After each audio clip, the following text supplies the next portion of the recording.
Okay, Yes, sir. guys. So now listen to me, please. As you know, we have alphabets. We have 26 alphabets.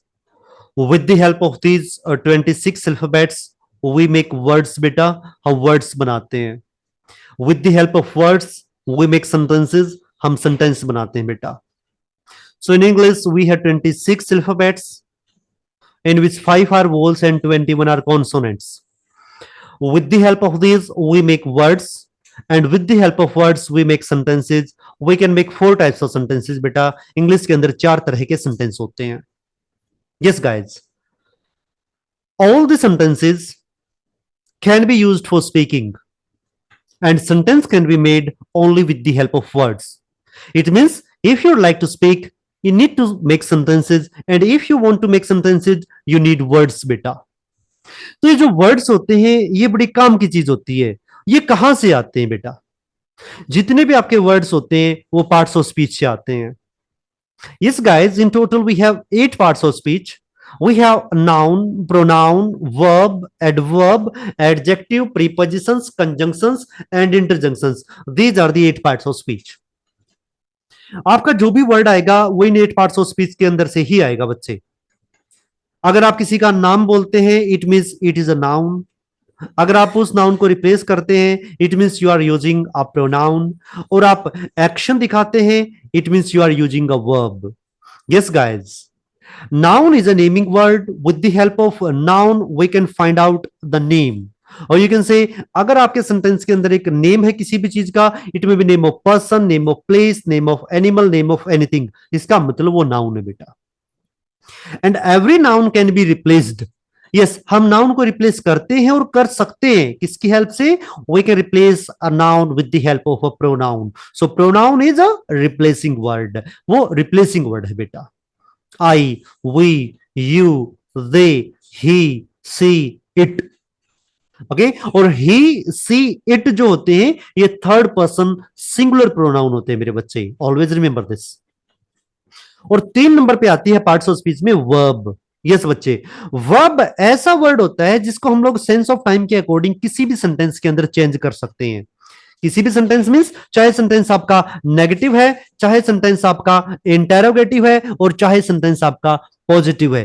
किसी भी sentence के अंदर if you want to find out the tense, you can find out with the help of verb.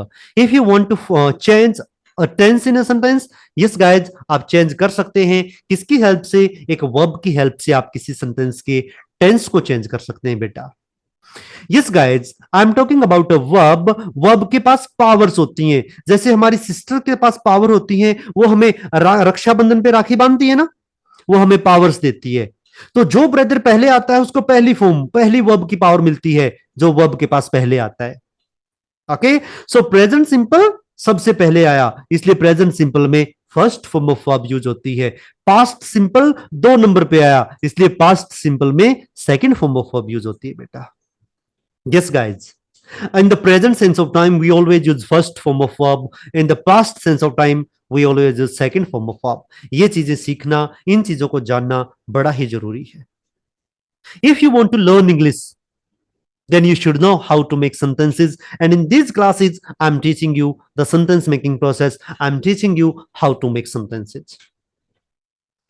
Okay? So always remember how to make sentences. अपनी requirement के according sentence बनाने हैं, अपनी need के अकॉर्डिंग सेंटेंस बनाने हैं बेटा. If you want to declare, you need to make a declarative sentence. It may be assertive declarative or a negative declarative. If you want to make request order, you need to go with imperative sentences. मुझे एक glass पानी दे दो, please give me a glass of water. मेरी मदद कर दो, please help me. आवाज मत करो, don't make noise. मुझे बोलने दो, let me speak. मुझे सुनने दो, लिसन टू मी. मुझे सुनो, लिसन टू मी. मुझे सुनने दो. यस, क्या इंग्लिश होगी मुझे सुनने दो की? Let me listen. क्या होगा बेटा? लेट मी लिसन होगा. तो इस तरह से हम अपने सेंटेंसेस को अपनी रिक्वायरमेंट के अकॉर्डिंग बनाते हैं. हम अपनी रिक्वायरमेंट के अकॉर्डिंग उसके अंदर नाउन, प्रोनाउन, हम उसके अंदर वर्ब, हम उसके अंदर टेंस को यूज करते हैं बच्चा. ओके, किसी को कुछ पूछना है मुझे present simple, past simple, future simple, present continuous, past continuous या फ्यूचर कॉन्टिन्यूस टेंस के बारे में कोई कुछ पूछना चाहेगा बच्चा? नो पूछिए sir. Please. No, sir, no, sir. चलो ओके, No मैं एक doubt. बार कॉन्टिन्यूस टेंसेस के Yes, बारे में sir. आपको एक बार फिर से बता देता हूं, listen to me please. Continuous tense जो होते हैं इनके अंदर एक्शन वर्ड की फर्स्ट फॉर्म नहीं लगती। हम प्ले न्यू यूज नहीं करते, no, we don't use play, go, read, write, study, watch, listen, talk, नहीं बेटा, ये इसके लिए नहीं बने हैं। ये प्रेजेंट सिंपल के लिए बने हैं और ये will plus first form future simple के लिए बने हैं। हम गोइंग यूज करते हैं, हम प्लेइंग यूज करते हैं, हम लोग रीडिंग यूज करते हैं, हम लोग राइटिंग यूज करते हैं, हम लोग एक्शनिंग यूज करते हैं, कॉन्टिन्यूस टेंस में यूज करते हैं बेटा।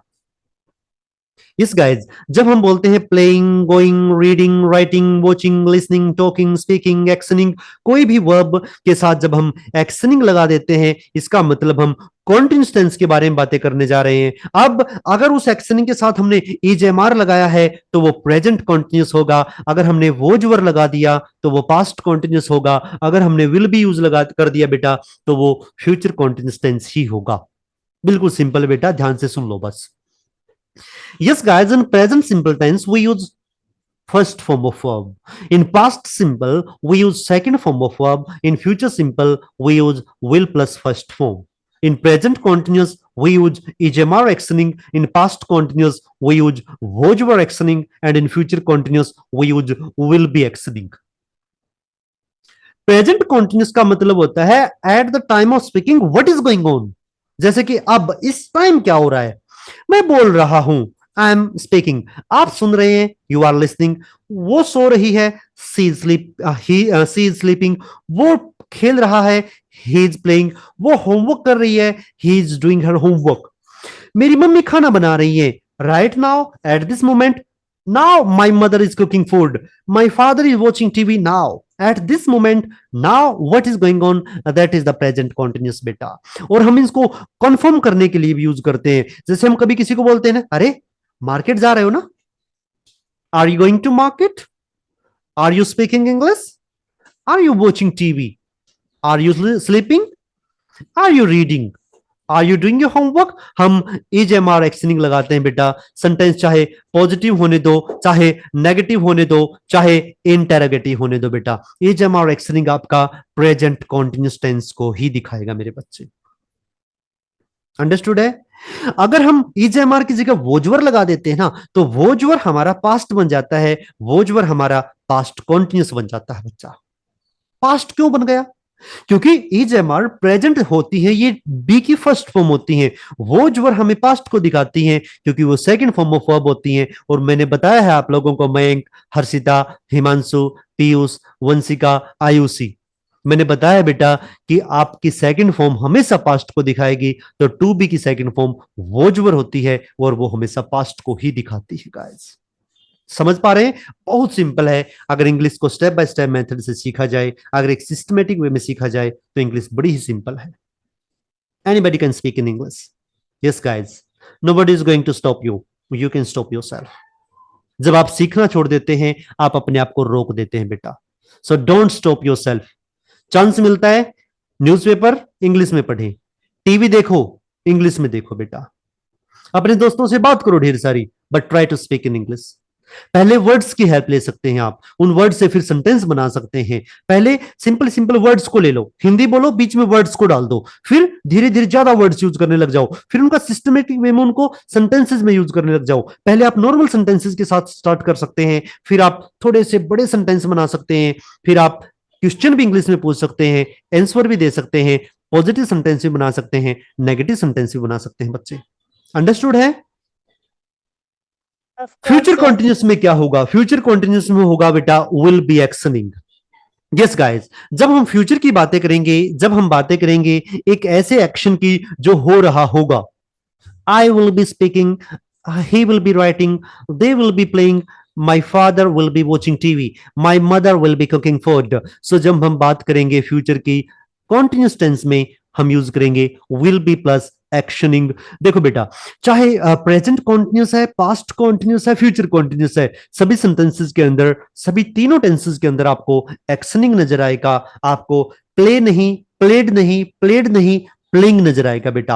आपको गो नहीं, वेंट नहीं, गोन गोन नहीं, आपको गोइंग नजर आएगा। आपको राइट नहीं, रोट नहीं, रिटन नहीं, राइटिंग नजर आएगा। आपको टीच नहीं, टोट नहीं, टोट नहीं, टीचिंग नजर आएगा।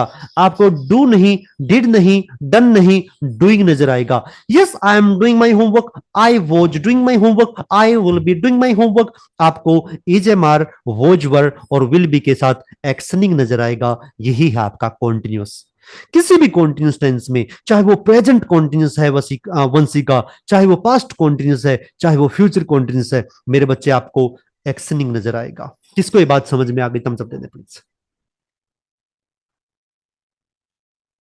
Oh, that's great. Thank you so much. Thank you so much. So always be on time in your classes, please. हमेशा अपनी क्लास में टाइम पे आए, ऐसे ही सीखते रहें और अपने आप को सिखाते रहें बेटा।